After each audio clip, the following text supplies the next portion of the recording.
Bismillah ar-Rahman ar-Rahim. Assalamu alaikum. Welcome back. It is exactly 9:37 a.m. And here at Salaam Media, we're hooking up with Salaam Foundation. An ex-colleague of mine. How wonderful to be talking with her. She is Fatima Patel Sookharia, a humanitarian worker, wife, mother, and co-director of Salaam Foundation. She has a keen focus on the agricultural sector, and she is also a driving force for change in society. Assalamu alaikum. Welcome to the program, and many, many, many congratulations on receiving the Gauteng Women of Wonder Award 2023. Walaikum salam wa rahmatullahi wa barakatuh. Thank you so much, Julie, for having me today. Oh, it's wonderful. I'm so pleased to hear that you've won this award. It's an award. It recognizes the work that you've been involved in. It recognizes the fact that you and the foundation, together with Azar Vadi, of course, are making a huge difference in the lives of people that. I guess if you guys were not around, would have had nowhere else to turn to. Tell us about, firstly, about the award, and then let's talk about all of the work that you've been involved in. Alhamdulillah, it was really, really a pleasure and honor to receive this award. I was truly, truly humbled and grateful to be acknowledged for this.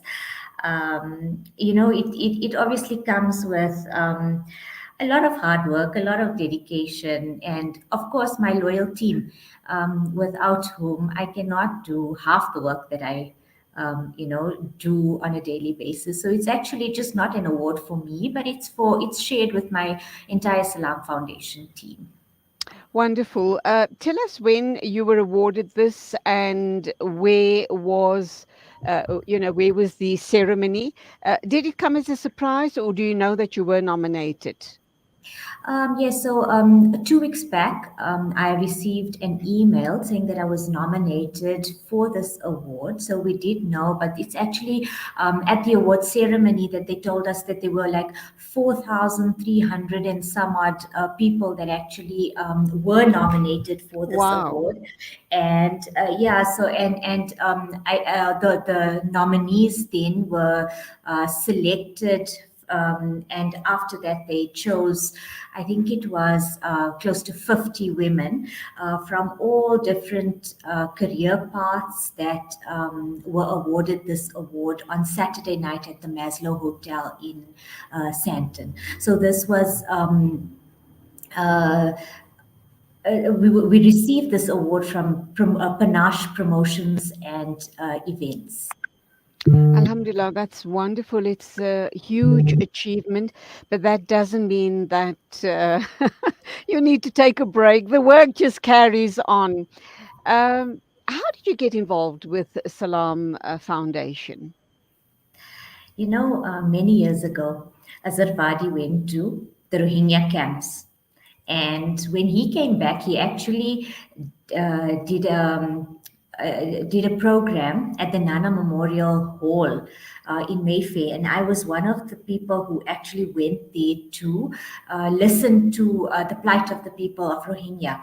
And after I listened to that talk, I was so taken by the way that he presented and what the work that he did, that I said, no, this is what I want to be involved in. So I did journalism many years ago, and I also did a teaching degree, but and I was at home at that time. I was actually somebody that sat at home raising my kids for 12 years.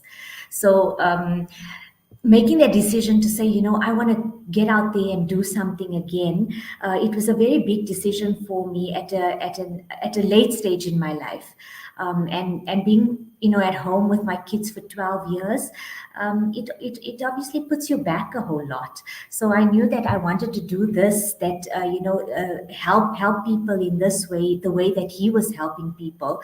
And I just basically called the next day, and that's where it all started in 2017. When our paths crossed, and I've never looked back since then. Alhamdulillah. I also know that you've gone out into the field. You've visited areas where much needed aid has been distributed. Apart from the farm in the city, which we'll touch on in a minute or two, I do know that you've been to Yemen and to a whole host of other areas where there's just so much of hardship. I think you've been to Syria as well. Talk to us about your visits to these areas, how it's touched you, and how it's motivated you to do even more, to dig deep into yourself and put out and just do as much as you can for people that are in such dire need. You know, there are so many people in this world that are literally just forgotten. So the media spotlight will be on one area because there's a disaster going on, and 2 weeks later, those people are just forgotten. So I think as the media spotlight changes in the world, you know, the people that are actually on the ground in every area are still just there, and they are suffering, and their plight is sometimes of a nature where you just cannot fathom what people are going through in different parts of the world.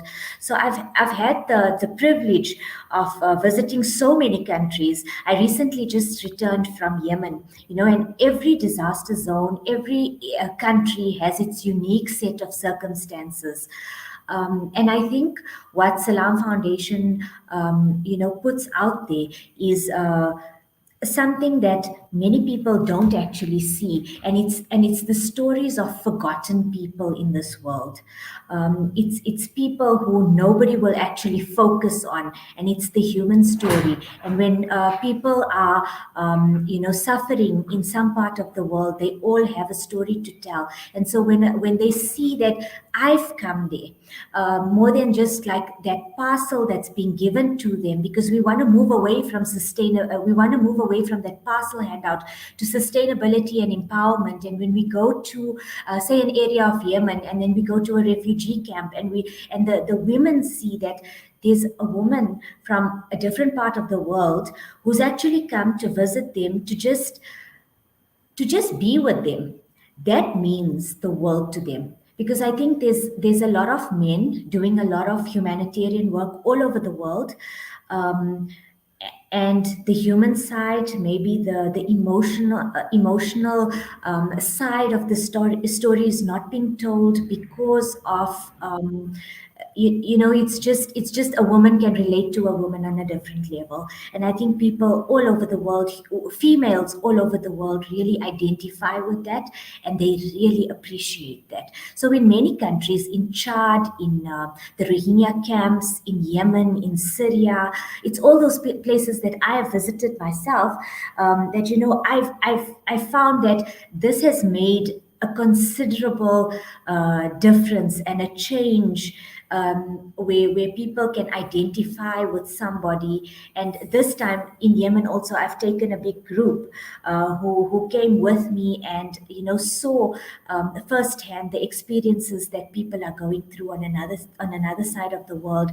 And this gives them, I think, also a different perspective. So when we come back from there, we know that we can do more and be more.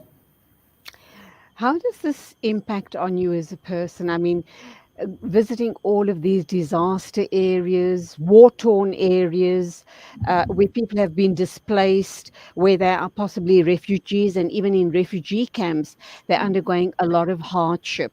It must take an emotional toll on you.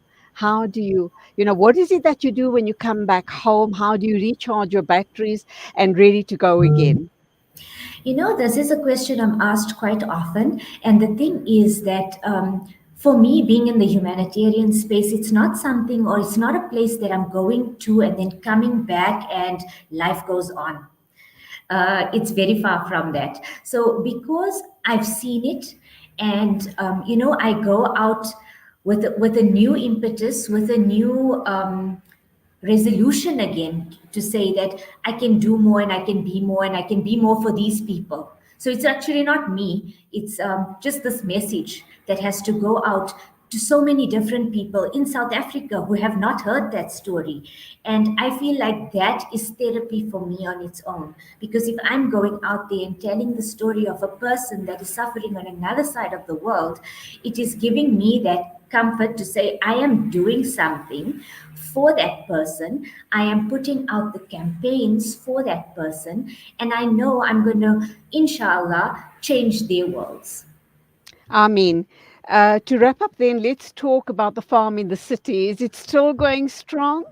It's going strong, it's flourishing, Alhamdulillah. We've got lettuce, spinach, and everything else growing here wonderfully, beautifully. So even if you guys need to have, your freshly cut spinach and lettuce on a weekly basis, please do come to Farm in the City, located at number 92 Xavier Street, and then do follow us on Instagram as well, where you can see progress on what's happening at Salaam Foundation and Farm in the City.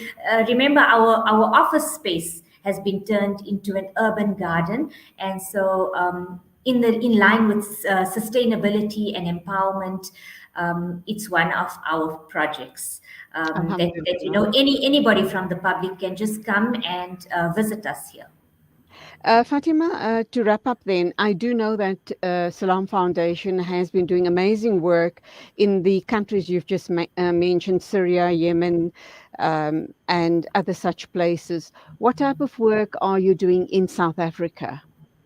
So on a monthly basis, right? Because we're into farming in an empowering way, on a monthly basis, 10,000 meat meals are going out to communities that are impoverished in and around. That is just in and around Gauteng. Then we also do mentorship for people in South Africa, so small farms where we allow them to set up their own so that they can empower their own communities. We allow them to even we buy back from them if their produce is of a good quality. We can buy back from them, and this will give them the impetus to do more and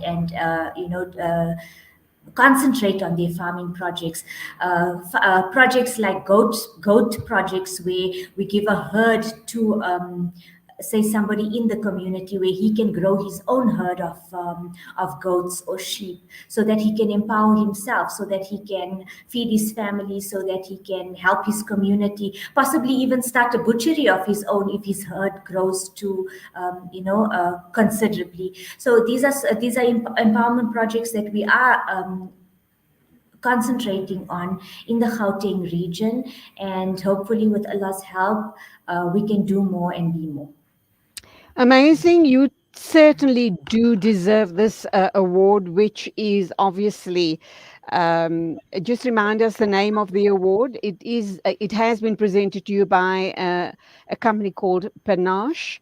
And just tell us, oh, here we go. It is the Woman of Wonder, and you undoubtedly are one of those wonderful women and a woman of wonder. Much congratulations to you, to Azervadi, and the rest of the Salam Foundation team. Anything in closing you'd like to share with us? Just Jazakallah so much, and thank you for having me today on your program. Absolute pleasure. Keep up the good work. May Allah subhanahu wa ta'ala accept all your efforts, and may you guys grow from strength to strength, inshallah. Assalamu alaikum. Ameen. Ameen. Jazakallah. Wa alaikum salam wa rahmatullahi wa barakatuh. It's exactly 9:51. News and views on Salam Media. We wrap up with another amazing young woman. She is Tasneem Adams. She is the news producer at ETV, and of course, you do know that at the beginning of August we started a series here on Salam Media called Women in Media. So we're going to be acknowledging another amazing woman in media.